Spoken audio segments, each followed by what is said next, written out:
gente está então começando Narrativas, a 10ª edição do Narrativas, né? A 10ª edição com um convidado que não é só um convidado, é o participante da nossa equipe, o Thiago Couto, que trabalha aqui conosco no audiovisual e hoje está aqui então para ser entrevistado por nós e trazer a perspectiva muito além das câmeras, mas também das vivências dele, a parte também da mudança que ele teve de cidade, pelo que a gente já soube, né? De Porto Alegre para São Francisco, uma filhinha de 2 anos.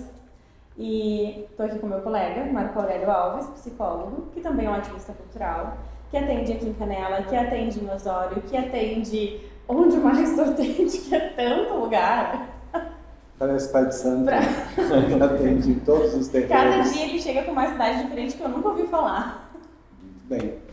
E essa é a Camila Eidrich, que compõe também, Camila, psicóloga, que tem sido um alento assim, em Canela, porque a Camila já está com uma agenda cheia, né, Camila? Que bom. Que bom, né? Que continue. Que continue assim. E eu agradeço a presença de vocês, do Genésio, da Ivê. Qual é seu nome? Cleonice. A Cleonice, que a Camila nunca me disse. É só fazer um versinho. Mãe da Camila, a Camila hoje está bem acompanhada e ela vai direitinho para casa. Boa, direto para casa.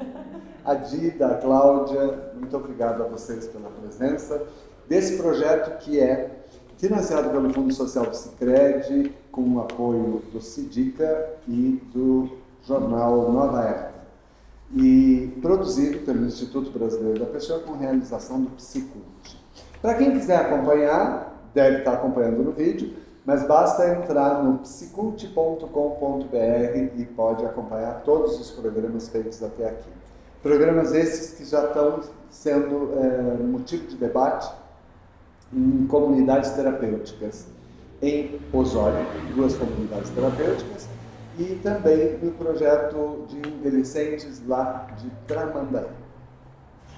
E além desses projetos também, que eles já estão sendo divulgados, a gente também vai divulgar aqui em Canela, em alguns órgãos, como os CRAS, os CREAS, as Casa-Lar, os presídios, asilos e acho que não faltou nenhum. Comunidade terapêutica é a PAI. Um dia a gente vai decorar isso. Um dia.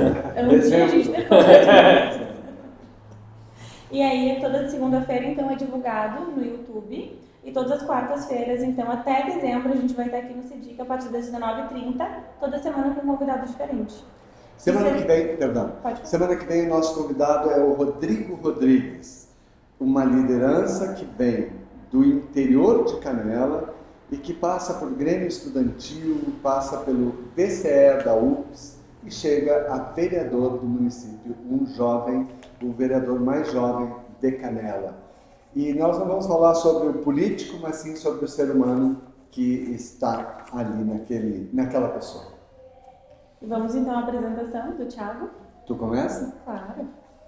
Está preparado? Estou preparado. Vamos lá ver o que vai acontecer. Boa noite, Thiago. Boa noite, obrigado. É uma honra estar aqui. Como tu está te sentindo hoje nessa posição atrás de Na frente das câmeras? Tu vai ler aí, mas eu tenho alguma já familiaridade com estar na frente das câmeras. Faz tempo que eu estou na frente das câmeras, agora eu trabalho atrás dela, que me dá muito prazer. Mas eu estou muito confortável aqui com vocês, é um ambiente que eu gosto muito, estou bem acostumado. Então acho que vai ser bem produtivo aí nossa conversa. Muito bom. Vamos lá. Hoje, então, o nosso convidado, o Thiago Couto, alguém muito especial pra gente, que além de fazer parte aqui da nossa equipe, ele também é responsável por dar, então, vida à imagem e aos vídeos que vocês veem aí. E também é uma pessoa admirável pela sua essência.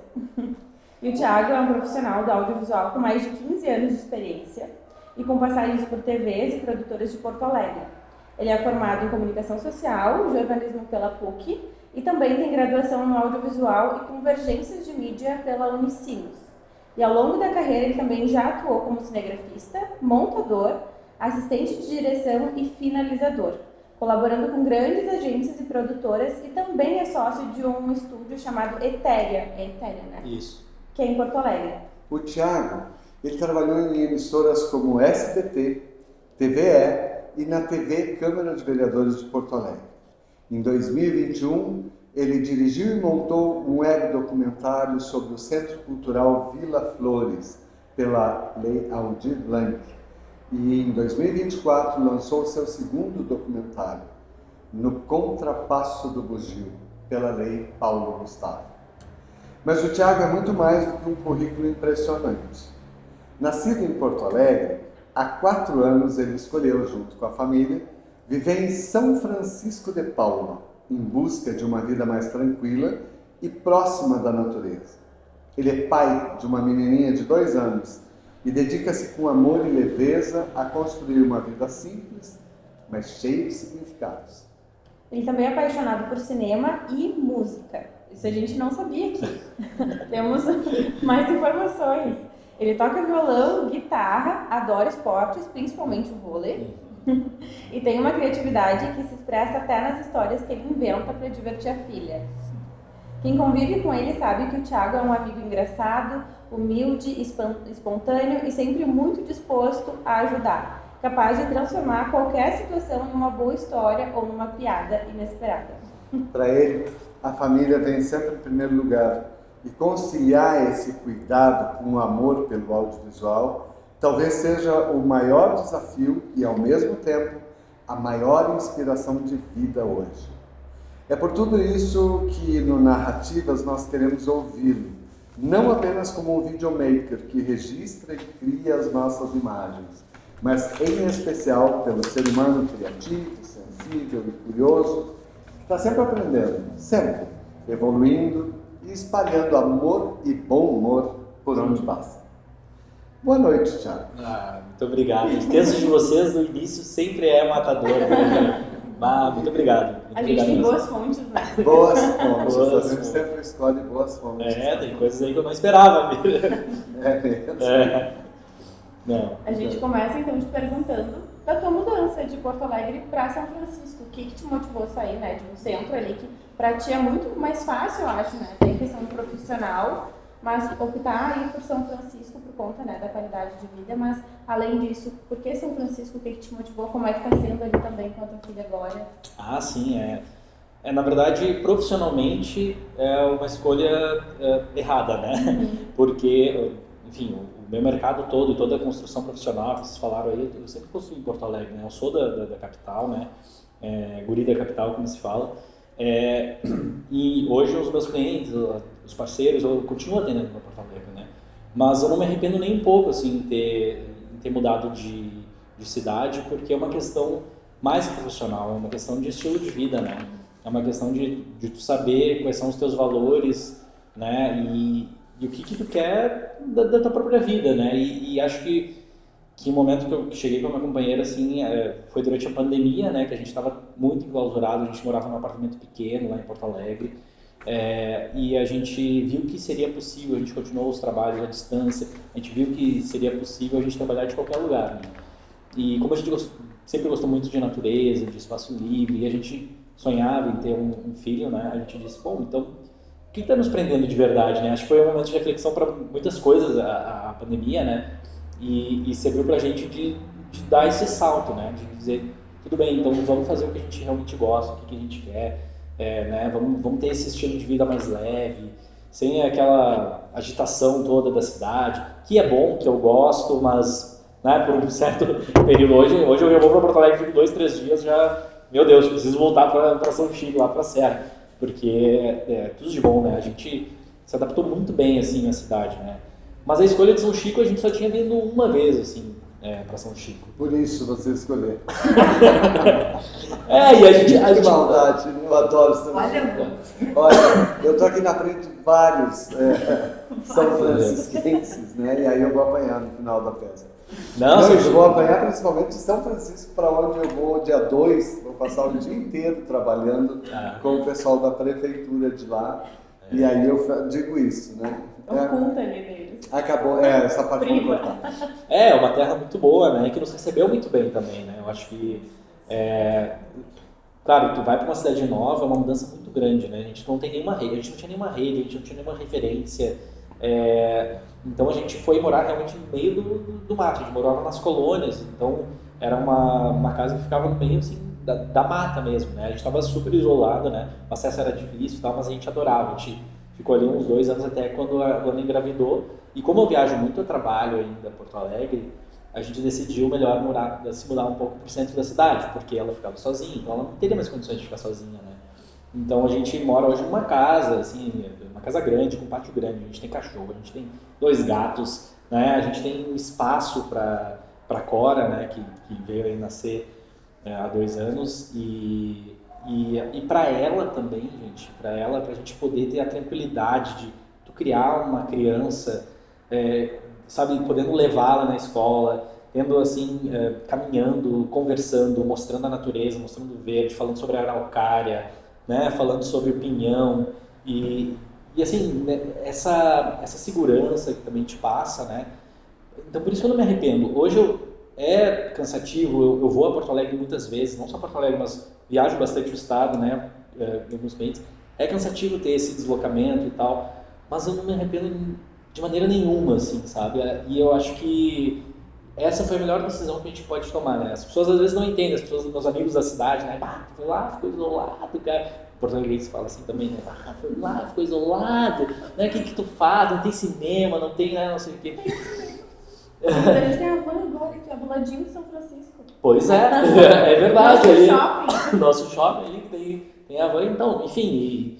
Mas é isso, né? São as escolhas e eu acho que foi a decisão mais acertada que a gente teve, foi fazer essa mudança, que a gente não se arrepende de maneira nenhuma. E eu acho que vocês aproveitam, porque eu fui pesquisar, né, pra gente fazer aqui a entrevista, eu achei muito legal um vídeo que é tu ajudando, acho que um amigo teu a fazer uma construção. Sim. Não sei o que era, se era uma casa, mas vocês estavam construindo algo ali, você segurando madeira, serrote. Nossa, onde tu viu esse vídeo? Meu mais. Deus, ela fez uma pesquisa profunda. Mas eu acho que realmente é um intuito aproveitar de fato tudo ali que tu queria, eu acho que tu planejava dessa vida, assim. Sim. A questão da segurança, a questão do tempo de qualidade que também se proporciona, da segurança do ambiente em si, fugindo da correria de Porto Alegre também. Mas eu achei muito legal porque eu vi várias fotinhos ali que é muito dessa essência, assim, de todo mundo junto, e amigos reunidos, e fogueira. Eu achei muito legal. Isso também é uma coisa que está muito na minha essência, na minha da Luana, que é minha companheira, né? É uma coisa que eu até nem passei no currículo para vocês, mas é que lá em Porto Alegre teve uma onda muito grande, assim, não me lembro agora o ano, mas acho que era 2015, 2016, que era que eram casas colaborativas, né, centros culturais colaborativos, que as pessoas, os amigos se reuniam e, enfim, gerenciavam um espaço, assim, para criação. Então tinha, tipo, artistas, tinha atores, né. Centro Cultural Vila Flores. O Centro Cultural Vila Flores é um desses, né, mas antes ainda eu ajudei a construir, junto com esse amigo que está aqui em São Chico também, que veio, a gente construiu também uma casa colaborativa, né, aqui em Porto Alegre, e que era justamente isso, bem pertinho do Centro Cultural Vila Flores, e que a gente, nossa, ali foi assim um embrião pra gente, além de falar sobre empreendedorismo, que foi ali que eu comecei o meu negócio mesmo, que eu decidi, assim, né, partir para esse campo do empreendedorismo, né, tu tinha um monte de referências, a gente fazia festas na rua, nossa, ia o bairro inteiro, sabe, então convidava bandas, artistas, tudo pra rua, assim, então tudo feito muito de uma maneira coletiva, né, um outro modo de pensar, né, as relações. Então isso já vem lá de trás, né, sempre essa questão questionadora mesmo, né, do modo de como a gente vive, né, o que a gente quer, né, o que a gente almeja, enfim, então isso vem dentro da gente, né. E muitas pessoas também tiveram isso, até a Dainara também citou quando ela esteve aqui, sobre a pandemia, né? Que muitos pacientes, ela viu que tiveram também essa virada de chave, mas muitas outras pessoas também tiveram isso. Eu acho que a pandemia teve esse lado positivo, de as pessoas avaliarem também até a questão hoteleira aqui. Muitas pessoas hoje buscam o quê? Não buscam tanto hotéis, buscam Airbnbs, porque querem estar em contato com a natureza. Tiveram também essa mudança assim, de percepção de busca, né? Pela mais conexão, eu acho que a natureza de fato, e não tanto assim esses centros. Conexão e experiência, né? Acho que a experiência que tu tem nos lugares também, né? E acho que a gente sempre teve isso como um norte, né? Uma referência do que a gente busca. A gente sempre, eu falo a gente porque eu e a minha companheira, que a gente é muito em sintonia, né? A gente sempre foi muito questionador, sabe? Questionador das coisas, como as coisas chegam pra gente, né? A gente não aceita, assim, de uma primeira mão assim, como as coisas são estruturadas hoje, porque a sociedade, se for ver, ela está doente, né? Então, tudo bem, ela está doente, mas como é que tu constrói diferente? O que que tu busca? Como é que tu vai questionar isso e como é que tu vai reconstruir, né? Como é que tu vai reconstruir e ressignificar as coisas? Né? Então, é isso que eu também acho que tudo isso tem a ver com essa mudança de Porto Alegre para São Chico, né? Acho que faz um sentido, assim, né? E quando tu chegou em São Chico, um pouco depois, tu começou a fazer uma pesquisa e virou um audiovisual, virou um documentário sobre o bugio. Uhum. Como é que foi? Como é que entrou a história do bugio na tua vida? Ah, sim. São Chico nos recebeu tão bem, assim, eu acho. A gente teve uma conexão tão forte com o São Chico, né? Que eu disse, puxa, seria muito legal eu contribuir com o meu trabalho, né? De alguma maneira para a sociedade dali, né? Tipo, alguma forma de retribuir mesmo, assim, né? Tipo, o que eu posso fazer para ajudar? Né? A gente chegou muito nesse espírito. E aí eu estava tomando um café ali um dia, e no café tem vários livros, assim, né? Vários livros da cidade. Eu sempre fui muito curioso, então eu chegava nos livros, pegava ali os livros, ficava lendo sobre toda a história de São Chico, né? E aí eu descobri que ali o bugio tinha uma presença muito forte, né? Esse ritmo musical tinha ali, enfim. E aí eu fui a fundo, né? Fui pesquisar mais, isso aqui talvez possa ser Tu achou o livro de Israel lá? Não foi do Israel, não foi do Israel. O Israel eu achei depois. Daí porque eu achei eu não me lembro se foi do Pompeu, eu não me lembro o autor exatamente, mas acho que foi dele. E aí eu disse, puxa, isso daqui é legal, isso tem a ver com cultura, tem a ver com arte, né? Isso pode render um documentário. E aí eu fui fazer uma pesquisa, eu fiz uma pesquisa na internet, li artigos, e aí eu cheguei no livro do Israel. Aí eu liguei pro Israel, consegui o número dele e disse, eu me apresentei mesmo, né? Tenho essa vontade, queria conversar contigo. E, enfim, para quem não conhece o Israel, ele é um baita pesquisador, né? Hoje ele está sendo uma Israel referência. das Sóis, né? O gaiteiro de São Chico, o luthier de São Francisco, que trabalha com acordeon e é uma referência hoje no Rio Grande do Sul como pesquisador. Né? Sim, ele inclusive, eu tenho uma relação até pessoal assim com a gaita, né? Porque o bugio é muito da gaita, né? O jogo da folha da gaita, o instrumento personifica quase o bugio, apesar de, enfim, não ser restrito à gaita, né? Mas eu herdei de herança, a única coisa que eu herdei de herança da minha avó foi a gaita dela, né? E a minha avó, enfim, uma figura muito emblemática na minha vida, assim, eu passei minha infância lá tocando gaita e tal. E ficou pra mim a gaita, e a gaita estava parada lá em Porto Alegre, lá há muito tempo, né? Eu trouxe pra cá, e aí pedi pra ele fazer até a luthieria ali da gaita, tá com ele até hoje, ele se apaixonou pela gaita, ele tá como tutor da gaita lá. Mas teve essa conexão também, né, de instrumento, e daí a gente começou a trocar muito, assim, né, de referências.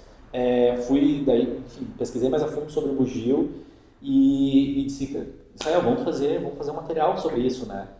E aí foi quando a gente teve a sorte de ter a lei Paulo Gustavo, né, que abriu para todos os municípios do Brasil, e aí eu apliquei, estava recém chegando, e a gente conseguiu ganhar, e a gente fez um documentário sobre o bugio. Hoje esse documentário se chama No Contrapasso do Bugio, e aí eu fui até a fazenda lá do Israel e a gente conversa sobre o bugio, é um registro documental, histórico, bem bacana, e está no YouTube, tá lá publicado, e eu me orgulho muito assim dessa peça. E é muito legal porque o Israel foi com esse documentário para as escolas de São Francisco de Paulo, levando o documentário e falando sobre o bugio, e ensinando os primeiros passos do acordeon para isso.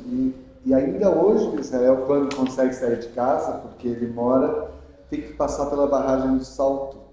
Então, quando tem passo, ele sai de casa. Quando não tem passo, ele não sai de casa. Esse final de semana eu ainda vi. Israel não está podendo sair de casa. Mas o bugio e esse documentário auxiliaram muito também no processo na Assembleia Legislativa para tornar o bugio como patrimônio cultural do Rio Grande do Sul. Do estado. Ele já era do município e eles aplicaram aí no estado, que foi recentemente, né? Mês passado. Uma grande conquista, assim, nossa, muito feliz de também fazer parte de alguma maneira disso, né? E como é que começou, então, teu ingresso na carreira audiovisual? Partiu do quê? Eu acho que partiu da faculdade, né? Na verdade, eu sempre gostei muito de peças audiovisuais, cinema, né, própria televisão, sempre gostei bastante. E eu acabei fazendo jornalismo, como tu disse, né? Eu sou jornalista, formado em jornalismo. E na faculdade de jornalismo eu tive o primeiro... Isso aqui é muito estranho, né? São 2 psicólogos entrevistando um jornalista. Eu acho que a gente precisa ir para o divã. Por que a gente sempre inverte os papéis?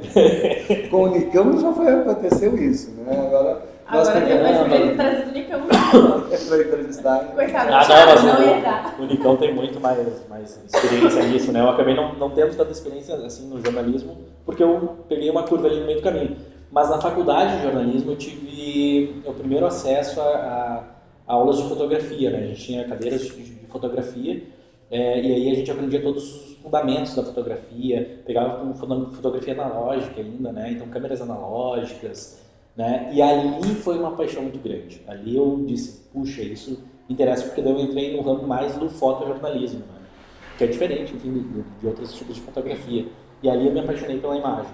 Ali eu disse, puxa, isso aqui eu gosto muito, assim, né? Mas enfim, a vida foi seguindo, eu gostava daquilo, fiz algumas oficinas e tal.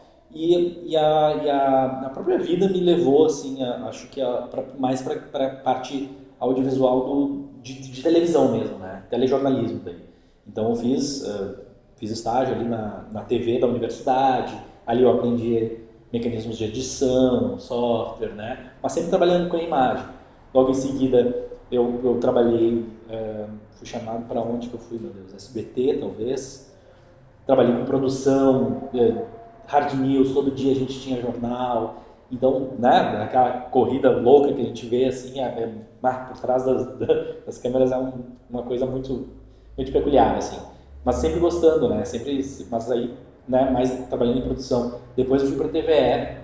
E a TVE, assim, ó, a TV pública do estado, ela é maravilhosa. Foi a melhor experiência que eu tive, onde eu mais aprendi, com gente muito qualificada, apesar da infraestrutura naquele tempo estar bem sucateada, assim, né?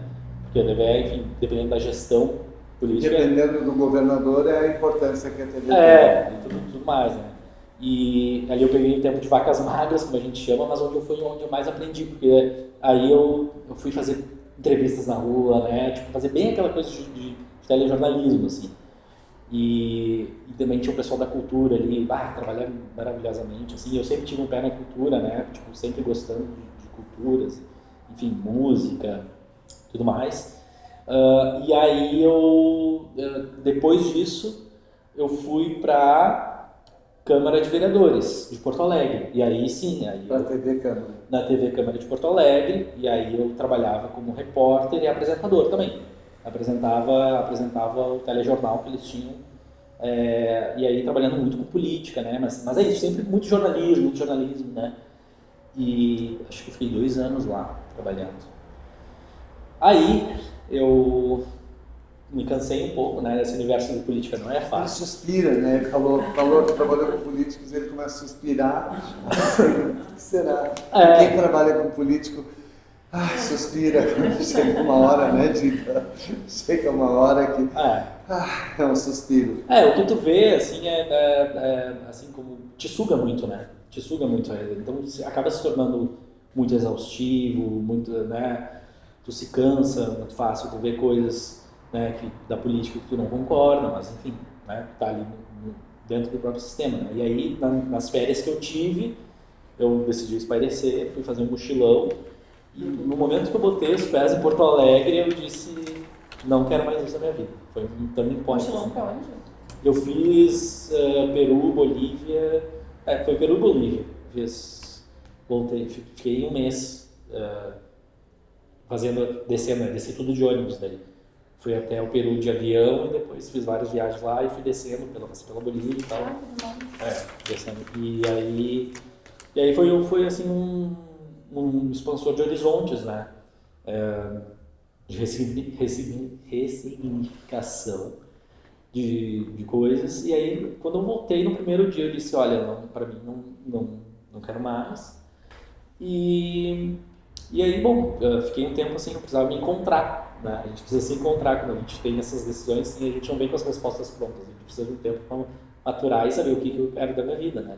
E aí foi que eu acabei me conectando com esses grupos, desses movimentos que estavam acontecendo na cidade, de casas colaborativas, de pessoas que também estavam nesse momento de não saber o que queriam, mas que queriam fazer algo, né, diferente.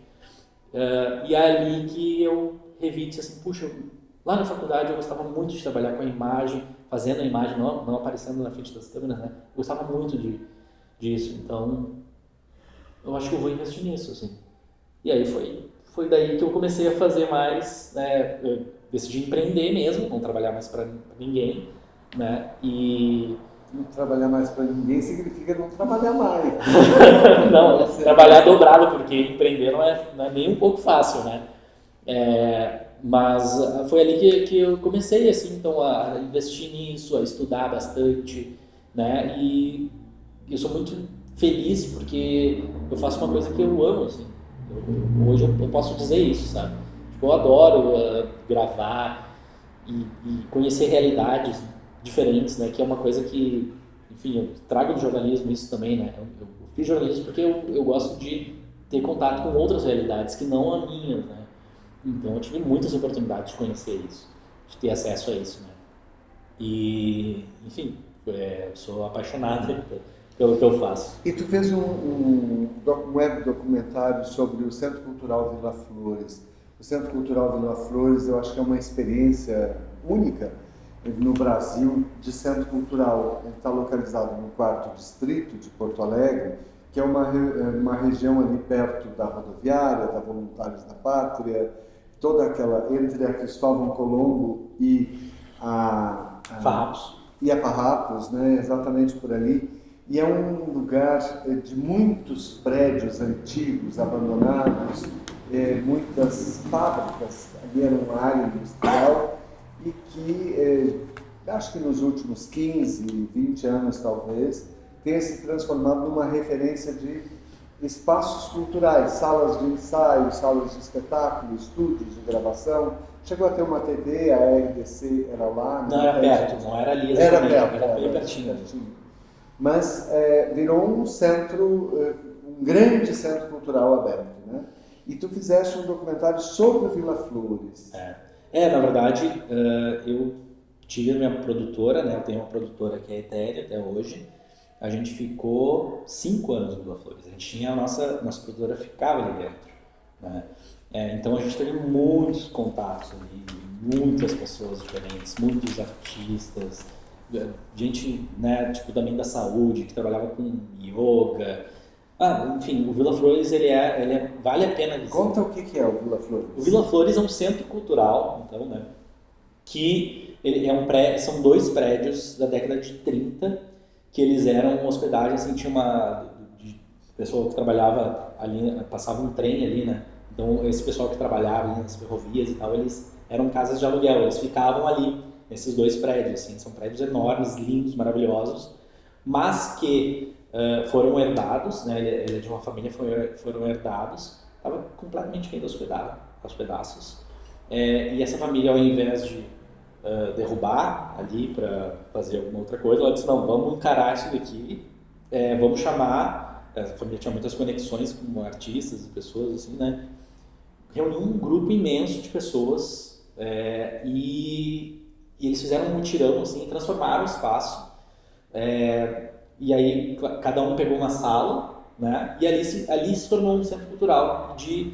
economia colaborativa também, criativo e colaborativo, né, e ali, desde ali, enfim, foi se profissionalizando, né, eles conseguiram reconhecimento também, apoio do poder público, e hoje eles são, assim, isso, eles são uma referência, eles são estudados internacionalmente, né, eles estão passando por um processo, ganharam editais para, enfim, estruturais, né, e ali, enfim, foi um grande aprendizado, assim, eu tenho conexões com eles até hoje, e aí eu fiz esse documentário falando não só sobre Vila Flores, mas sobre a relação do Vila Flores com o entorno. Com o 4º distrito. Com o 4º distrito, e não só, assim, tipo, outros centros culturais, mas escolas, ou coletivo de catadores, né? E como é que se fortalece isso, assim, né? Quais são as relações que existem entre esses organismos, né, naquele espaço. Então foi sobre isso que a gente fez. E também foi, eu acho que foram 4 episódios, assim, que tá no YouTube também. E, enfim, foi muito legal, foi bem bacana, assim, eles usam até hoje o material como uma referência de apresentação, assim, do espaço. Uhum. E esse material tá no YouTube, tá com que nome? Puxa, faz tanto tempo, mas se procurar a websérie Vila Flores, ele vai aparecer, são 4 episódios, agora é Comunidades Possíveis, se eu não me engano, Comunidades Possíveis, Vila Flores, Comunidades Possíveis, aí tem 4 episódios. E aí a gente fala sobre um pouco a história do lugar, mais essas outras organizações que também circulam ali pelo território. Bueno. E agora indo então para a perspectiva do teu profissional, mas sem a tua visão profissional, mas a tua visão pessoal, do cenário que a gente está vivendo hoje. Seja de produção audiovisual, a gente vê que o marketing está em expansão, as pessoas estão investindo muito nisso, até o uso da própria imagem em redes sociais, divulgação de projetos, de programas, enfim. Isso é um consumo muito grande que está acontecendo e as pessoas estão investindo muito nisso.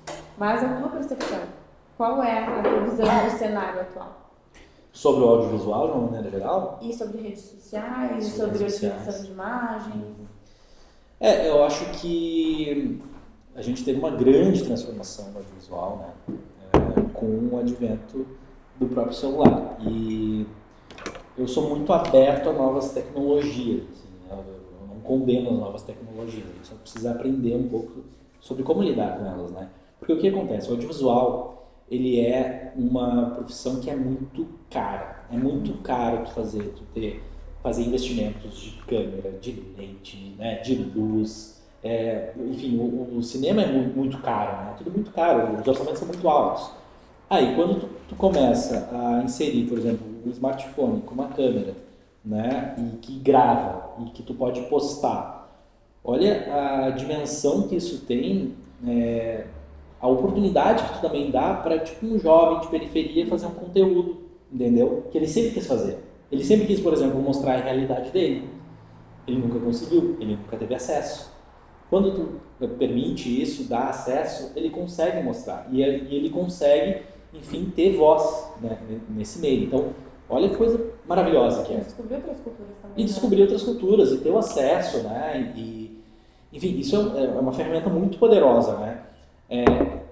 Claro, eu acho que hoje a gente está muito saturado, eu acho. As redes sociais, elas são um pouco complicadas, assim, né?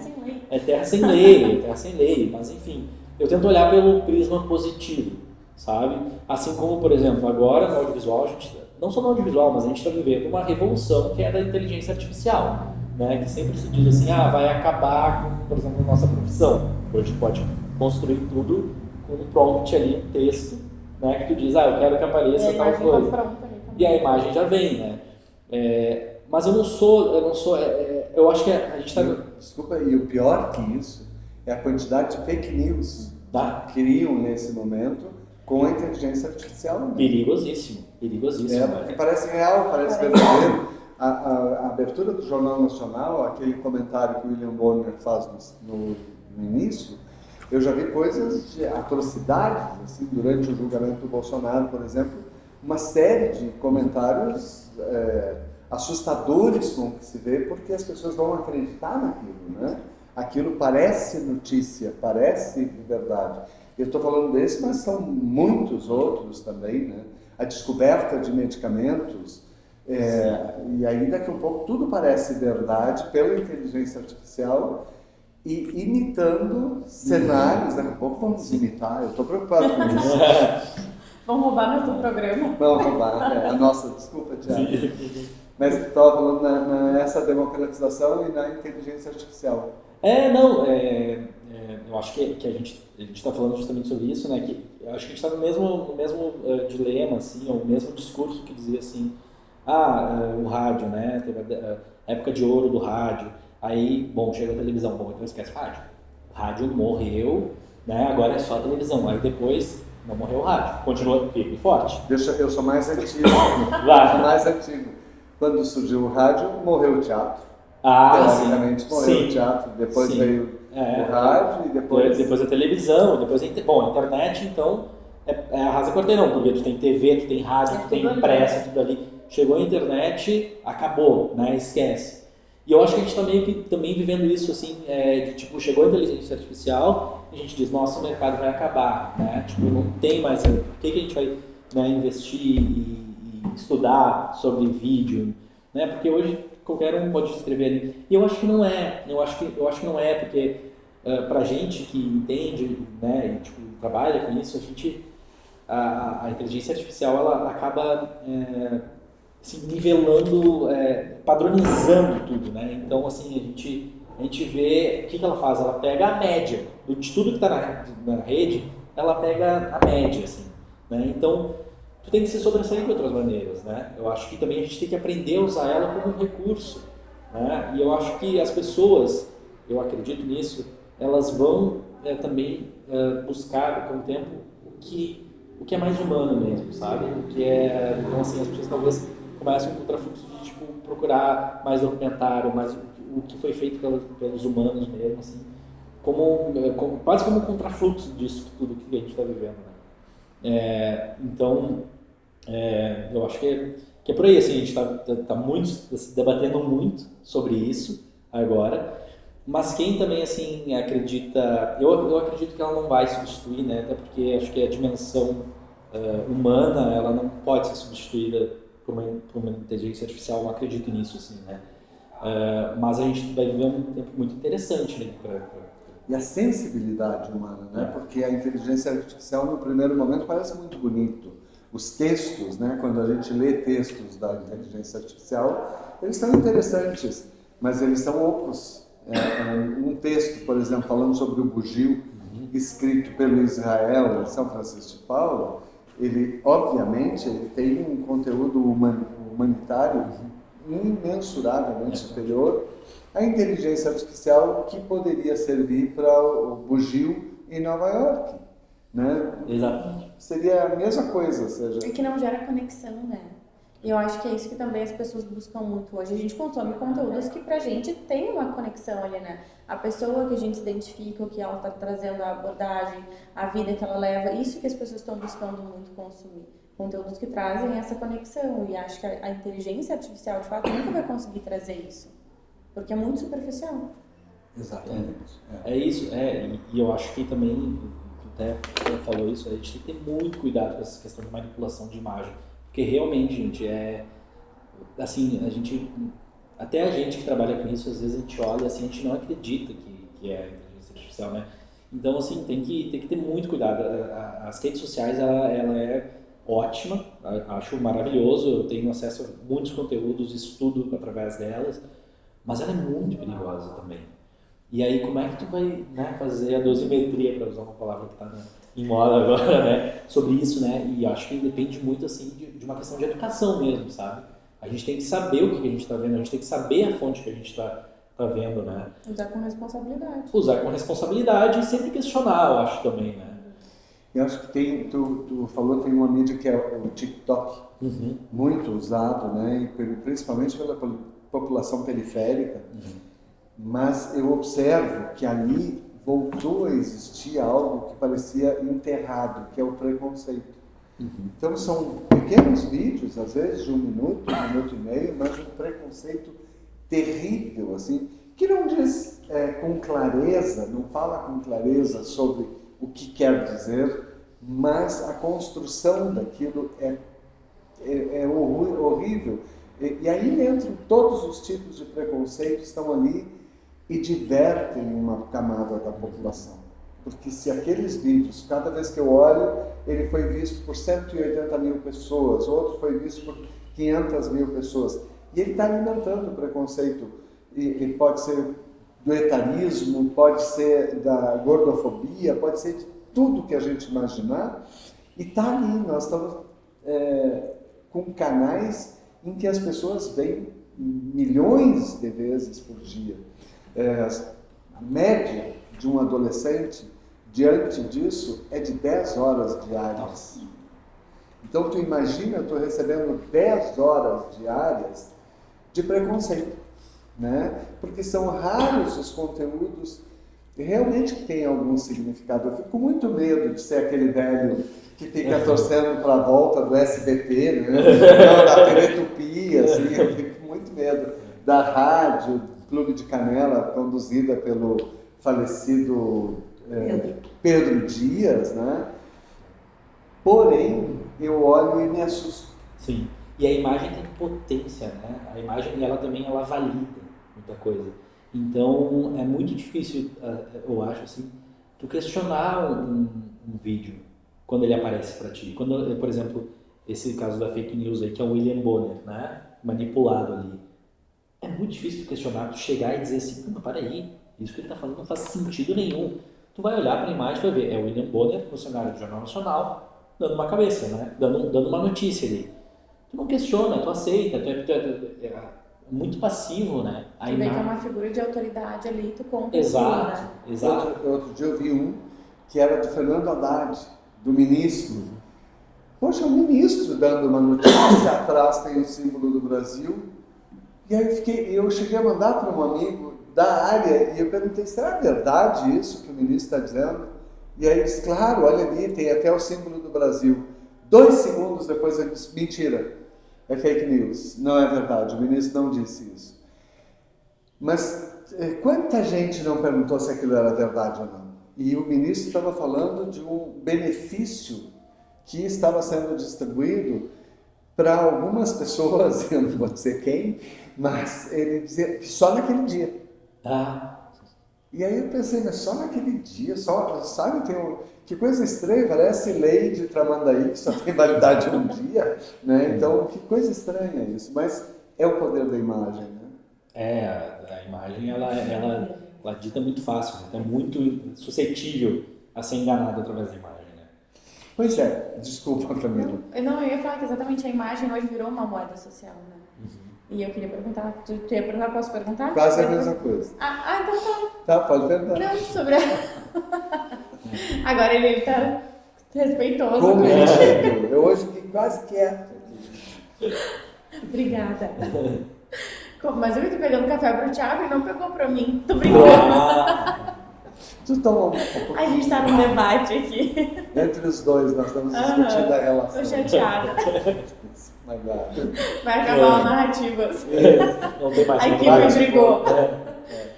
Em relação a essa questão, se tu também tem essa pressão, né, de ter que produzir sempre e trabalhar e sempre investir nisso, porque o teu trabalho é em cima disso, né?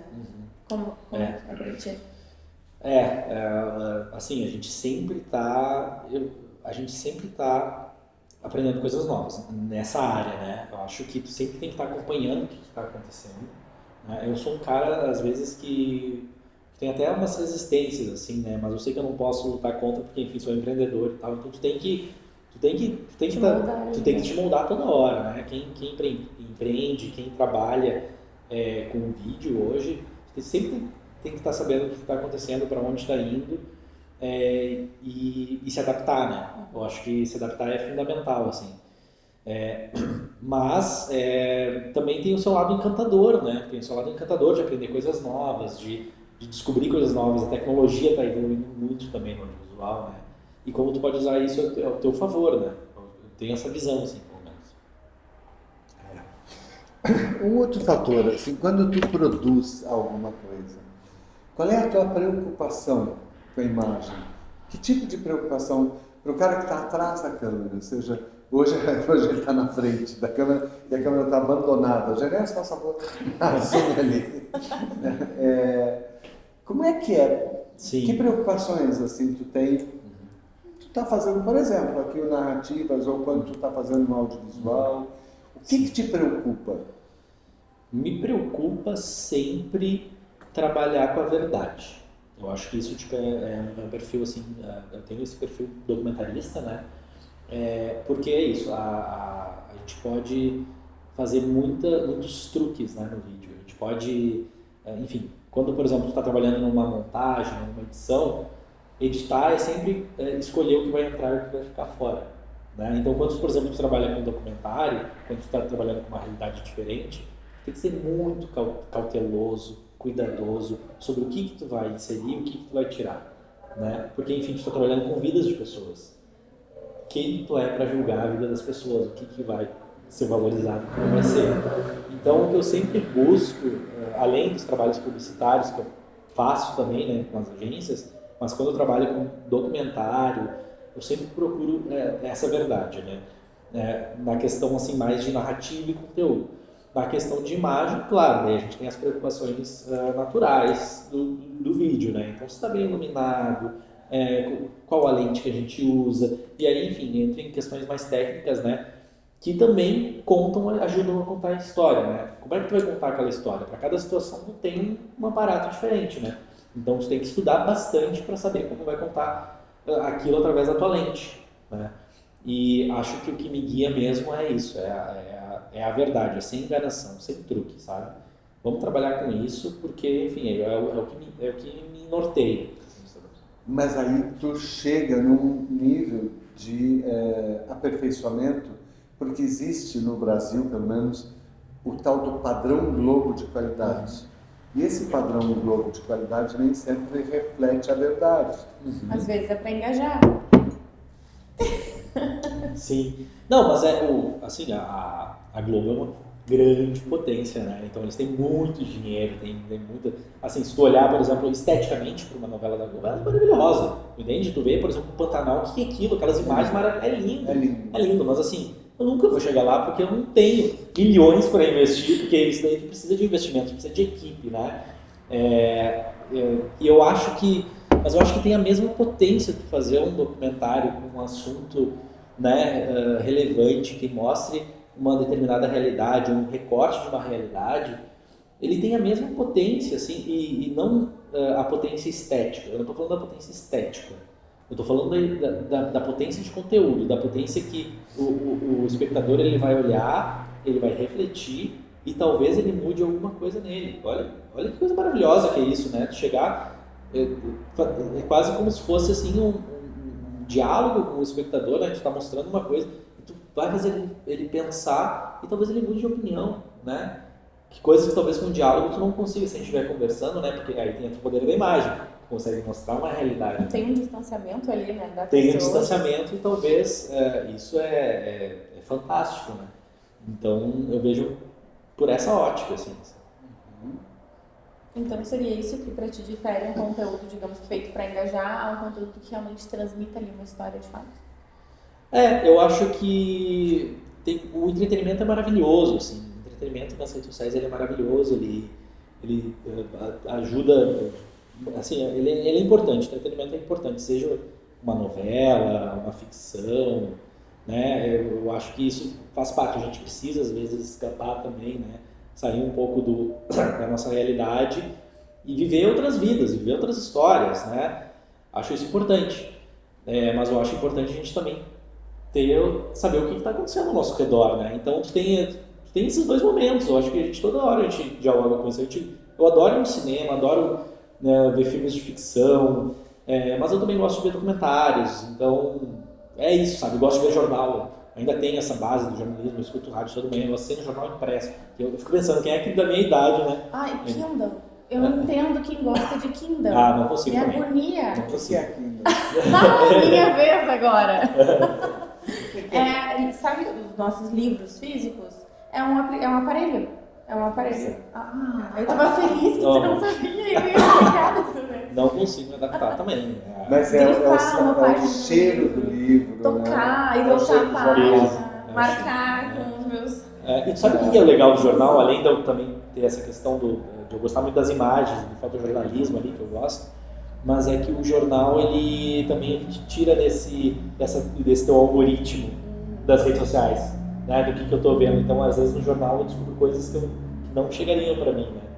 Então, claro que tem um editorial ali e tudo mais, mas é uma coisa que eu gosto bastante, assim, que é aquilo de tu procurar saber outras coisas que vão chegar por ti por outros meios que não direcionados por um algoritmo que tu vai ler no teu celular. E também, claro, por uma questão de leitura em casa que a gente tem com a filhinha pequena, que a gente quer educar ela, né? Que ela veja a gente lendo, né? Então tem tudo isso também ainda, né? Que ela veja você lendo e se inspire. Se inspira. Ela já é maravilhosa. Seja inspiradora. E qual seria, então, a responsabilidade de quem trabalha com audiovisual? Eu acho que é isso, né? Gente, assim, tem muita gente mal intencionada. Como em qualquer profissão. Como em qualquer profissão, né? E a gente, hoje é isso, eles têm acesso a uma ferramenta poderosíssima, né? Que é as redes sociais, né? Eu acho que, assim, a gente não vai conseguir inibir esses atores de má fé de publicarem, né? Acho que isso é inviável. Eu acho que o caminho tem que ser o contrário. É a gente trabalhar, é a gente informar, é as pessoas se educarem, é ter campanhas de conscientização ou regulação, ou não sei, alguma coisa, política pública mesmo, porque essas pessoas sempre existiram, né? Tipo, essas pessoas que vão com má fé mesmo, assim, né? Espalhar fake news é má fé, sabe? É a fofoca, né? Para quem não conhece o termo, eu acho que às vezes a gente precisa até explicar o que é fake news, que é a fofoca, é aquela mentira, é aquela injustiça que tu diz sobre alguém, porque acabou lá. Não, acabou não, tá gravando embaixo, tá vendo? Tá gravando. Eu fiquei preocupado. Não pode, né? Agora eu te digo para o convidado, sai da falar agora. Vai dar uma olhadinha. Vai dar uma olhadinha. Então, o pior da fake news é isso, porque virou uma cultura nacional. E aí não dá para a gente responsabilizar o lado A ou o lado B, os dois lados. Porque as coisas acontecem o tempo todo, né, com os dois lados. E isso é muito triste, porque vira uma cultura nacional, assim, de eu poder produzir alguma coisa a teu respeito enganativa, né, enganadora, e ao mesmo tempo querer que sobre mim digam somente a verdade. Né? Essa é a exigência que a gente tem nesse momento. Sim. E acho que a gente também tem que ter muito cuidado em questão de imagem, né? Quando a gente trabalha, por exemplo, com público vulnerável ou crianças, né? Porque, por exemplo, assim, a gente tem uma política com a nossa filha de que a gente não grava vídeos ou não deixa nós, por exemplo, meus pais, os avós, gravarem vídeos dela para mandarem para outras pessoas. Porque tu não tem um controle hoje, né? Onde é que vai parar a imagem da minha filha?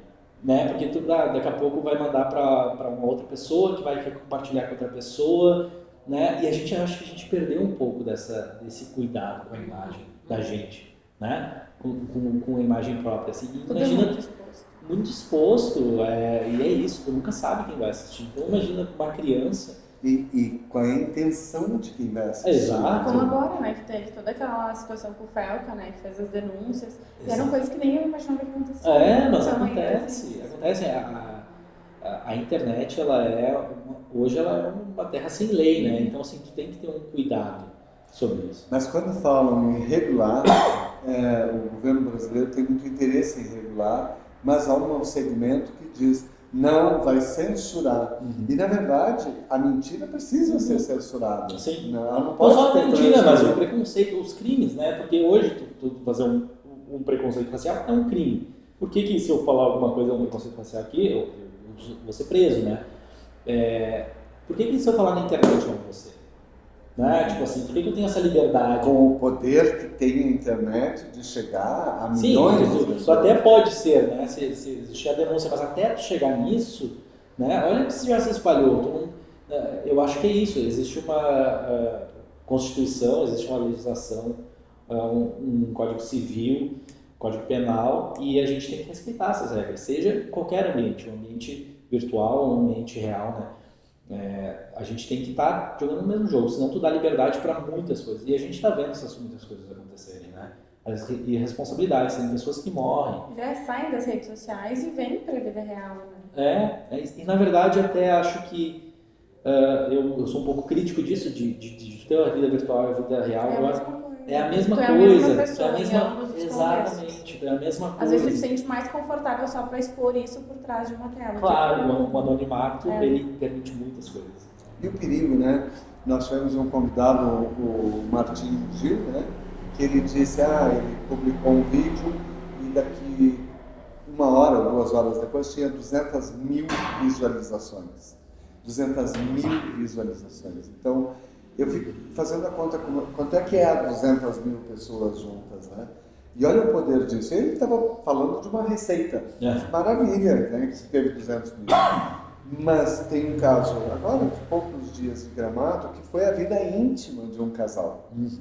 E que de repente se espalha até alguém se dá conta de que aquilo é a relação pessoal de duas pessoas que nem podia estar ali, mas de alguma forma vazou. E essa é a tua preocupação, que eu acho muito oportuna de ser colocada. O que é que nós estamos compartilhando de imagem a nosso respeito, a respeito dos outros? Quais são os nossos compartilhamentos? Porque quando eu compartilho um vídeo que a Camila me mandou, abaixo desses vem outros que eu não queria compartilhar, eu só queria compartilhar esse perigo. É o perigo, e a gente tem que estar sempre alerta, né? E é isso, a educação é a base de tudo. Tem que se trabalhar isso, tem que se trabalhar nas escolas. Eu acho que assim, agora também a gente tem a política sem telas para ela, né? A gente não vê mais TV em casa, se a gente está com ela, a gente procura não estar no celular. Conceito de quem trabalha com audiovisual. Sem telas. Sem telas, não, mas porque é isso, gente, não dá assim, sabe? Até porque ela tem uma fase cognitiva muito importante na vida. Hoje a gente... Esse é outro assunto que depois, Estudos já temos. Mas assim, hoje tu bota uma criança... É comum, né? Se botar uma criança na frente da TV, um bebezinho de 1 ano, bota lá um monte de estímulo e tal. Isso prejudica a cognição, né? E eu acho que isso a gente vai ver muitas... Já estamos começando a ver, mas acho que mais lá pra frente a gente vai sentir os efeitos disso, sabe? Dessa superexposição também às telas, às imagens. Eu acho que isso vai trazer muitos problemas para a sociedade de uma maneira geral. Em especial, além da cognição, a falta de sensibilidade. Sim. Porque tudo está ali. Então eu não tenho a percepção de perigo, de risco, porque eu só compartilho, eu só presencio aquilo que está ali. O principal problema é eu não identifico risco nem perigo, porque a tela não me oferece risco. Eu continuo protegido do lado de cá. E esse eu acho que é o grande problema, principalmente para crianças e idosos. São os dois extremos. Os idosos porque sofrem golpes, recebem golpes todos os dias, né? E as crianças porque é um território livre, elas podem gostar daquelas cores, daquela quantidade elas adoram. E movimento. os pais até colocam, às vezes, aquelas restrições ali no YouTube, mas não adianta nada, porque segue depois propagandas e voltam outros vídeos. Isso não resolve nada.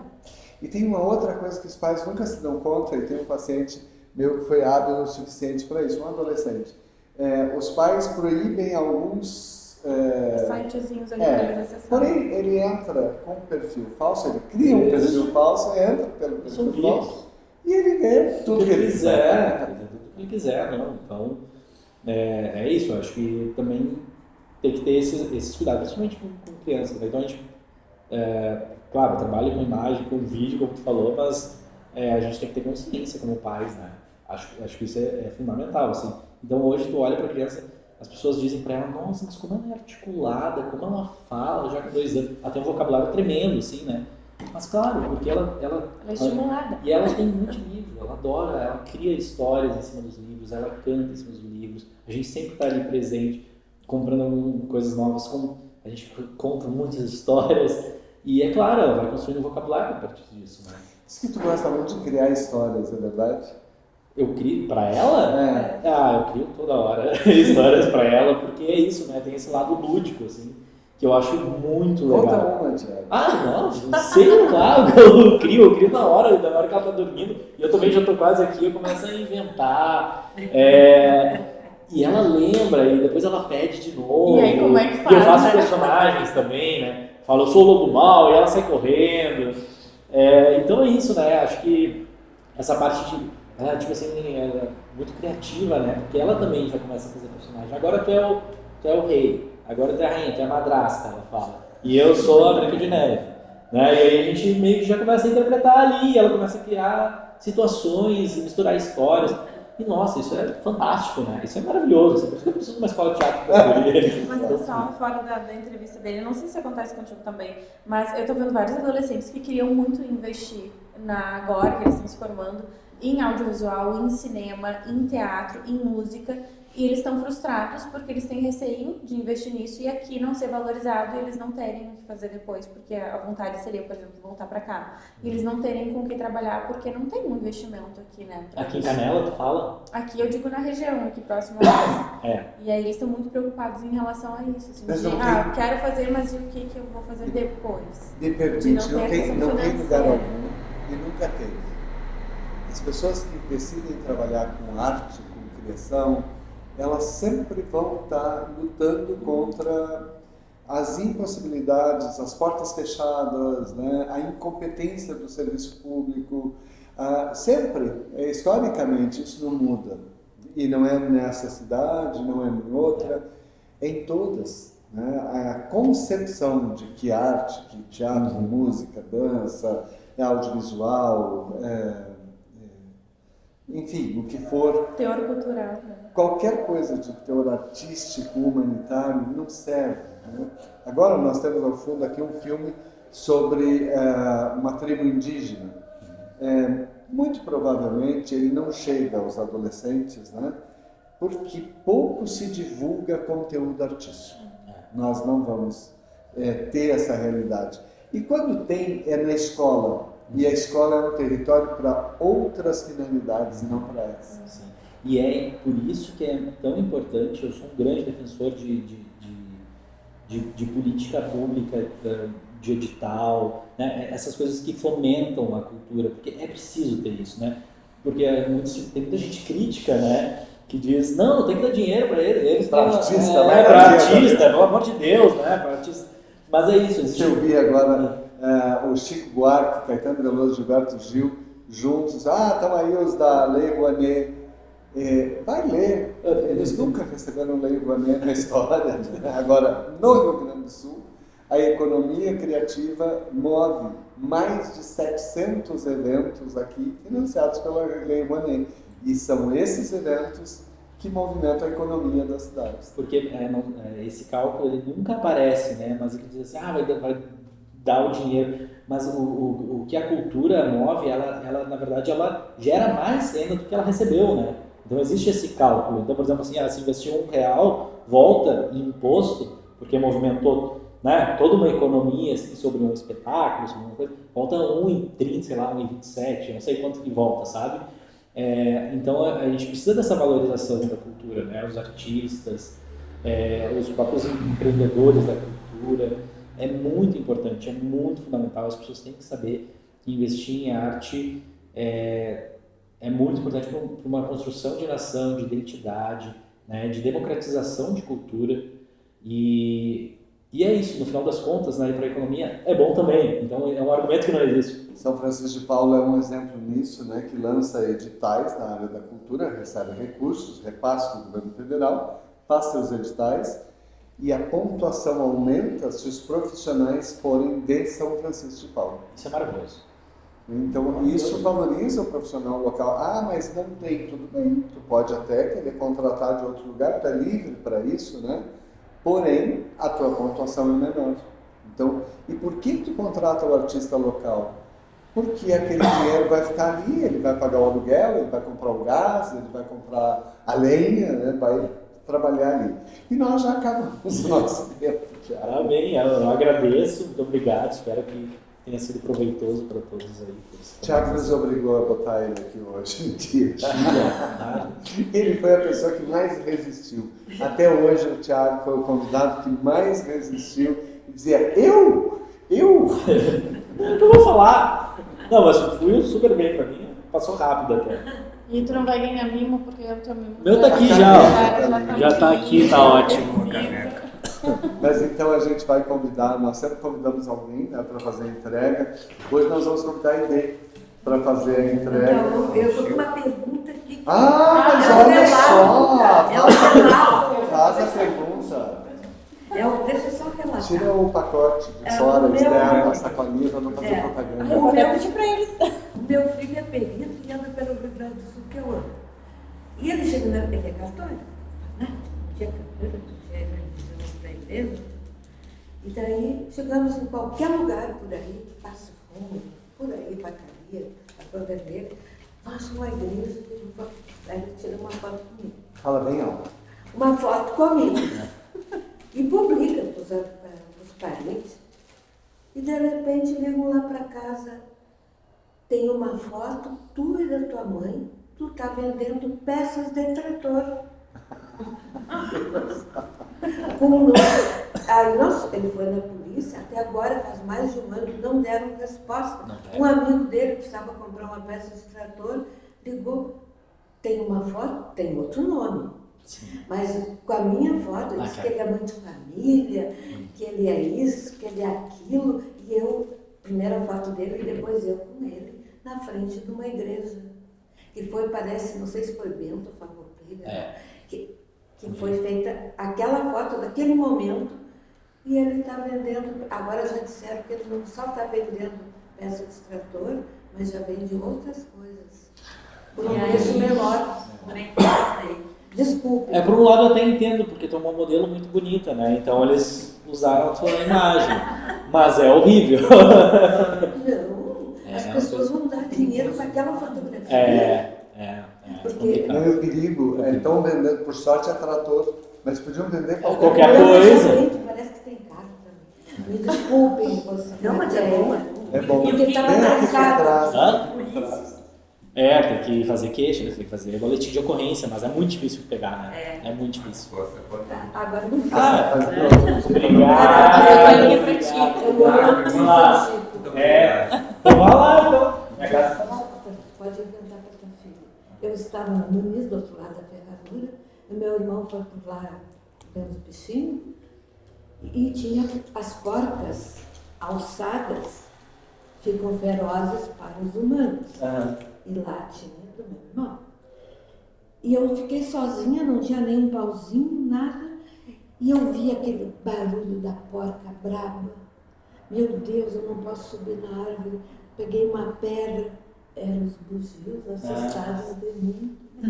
Eles têm um ronco forte, né? Mas parecia uma porca brava. Eu sei. Com a história da igreja, vai fechando com o bugio. Desculpa. Encerra. Muito obrigado. A gente encerra a narrativa de hoje. Uma boa noite e até a semana que vem. Obrigado, boa noite. Desculpa.